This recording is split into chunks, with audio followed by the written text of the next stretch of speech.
আসসালামু আলাইকুম সম্মানিত সুরী। ট্রাভেল যারা করেন, বিশেষ করে ইউরোপ, আমেরিকা, অস্ট্রেলিয়া যেতে চান, তাদের জন্য সবচেয়ে বড় সুসংবাদ হলো আগে যে সমস্ত ভিসা দিল্লি বেসড হইতো, যে সমস্ত ভিসা ইন্ডিয়া থেকে হতো, সেই ভিসা সেন্টারগুলো বাংলাদেশে চলে আসতেছে। তো এই ব্যাপারে যথারীতি ফরিদ সাহেব আছে। জি, আসলে এটা আমাদের জন্য খুবই ভালো একটা সংবাদ। সেটা হচ্ছে যেহেতু আমাদের প্রধান উপদেষ্টা ডক্টর মোহাম্মদ ইউনূস ওনার ইয়েতে আমরা মোটামুটি ইন্ডিয়া থেকে যে আমাদের একটা আধিপত্য ছিল বা আমরা ভিসার ক্ষেত্রে যে আমাদের একটা বড় প্রবলেম ছিল যে দিল্লিতে গিয়ে অ্যাপ্লাই করা হতো বা আমাদের এই সাবকন্টিনেন্টালে এই ইয়েগুলোকে দিল্লি হাব হিসাবে ইউজ করা হতো, যে আমরা আমাদের বেশিরভাগ ভিসার ক্ষেত্রে ইউরোপের ভিসাগুলো আমাদেরকে দিল্লি গিয়ে অ্যাম্বাসি ফেস করতে হতো। আর ওখানে একটা বড় প্রবলেম ছিল যে আমাকে ডাবল এন্ট্রি ভিসা করে দিল্লি যেতে হতো। তো এটার ক্ষেত্রে দেখুন যে আমরা এমনও লোক পাইছি যে প্রায় ডাবল এন্ট্রি ভিসা করতে 50 থেকে 1 লাখ টাকা খরচ করতে হতো। মানে হিউজ টাকার ব্যাপার, সময়ের ব্যাপার। তো এটার একটা উত্তরণ এই মুহূর্তে হওয়ার পসিবিলিটি তৈরি হয়েছে যে বেশিরভাগ এম্বাসিগুলো তাদের বিএফএস এর মাধ্যমে তারা ঢাকাতেই তাদের হচ্ছে ভিসা অ্যাপ্লিকেশন নিয়ে আমাদের বাংলাদেশিদের জন্য ঢাকাতেই তারা অ্যাপ্লিকেশনগুলো রিসিভ করবে। অলরেডি আমরা দেখলাম যে আমরা নেটে আমরা পাইছি যে ক্রোয়েশিয়ার ওয়ার্ক পারমিটগুলো এগুলো অলরেডি নিচ্ছে আপনার হচ্ছে বিএফএস, তারা অ্যাপয়েন্টমেন্ট দিয়ে এখানে এই ওয়ার্ক পারমিটের অ্যাপ্লিকেশনগুলো নিচ্ছে এবং হচ্ছে সুইডেন, অস্ট্রেলিয়া, ডেনমার্ক এগুলো ওয়ার্ক পারমিটগুলো তারা এখানে নেওয়া শুরু করতেছে।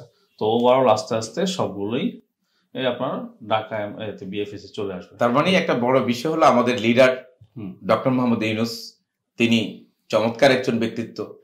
তিনি আসার সাথে সাথে ইউরোপের বিভিন্ন দেশ বাংলাদেশে আসছে। আরেকটি বিষয় হলো বাংলাদেশের সাথে ইন্ডিয়ার যে মানে অপতথ্য নিয়ে, মানে কতগুলো মিথ্যা তথ্যের উপর যে সম্পর্ক দিনের পর দিন খারাপ হচ্ছে, এটা একদিক থেকে বাংলাদেশিদের জন্য মানে সুখবর দিচ্ছে। কেন?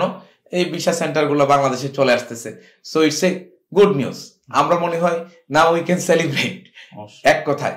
আর এরকম দুই একটা এম্বাসির নাম যেমন ক্রোয়েশিয়া বললেন, যেমন আরো অধিকাংশ এম্বাসি আপনারা খোঁজ রাখেন, হয় চলে আসছে না হলে চলে আসছে।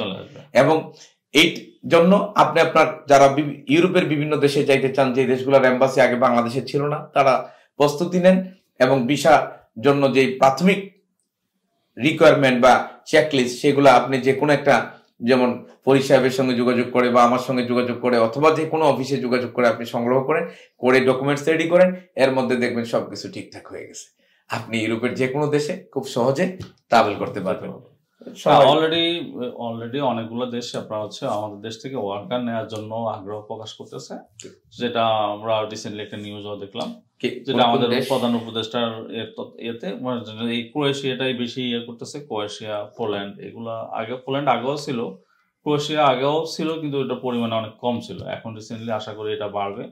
তবে হচ্ছে কি আমাদের দেশের মানে যারা কাজের জন্য যাচ্ছে এদের একটা নেগেটিভ সাইডও আছে, যে হচ্ছে মানে মনে করেন ক্রোয়েশিয়া তুলনামূলক একটু অর্থনৈতিকভাবে একটু দুর্বল দেশ।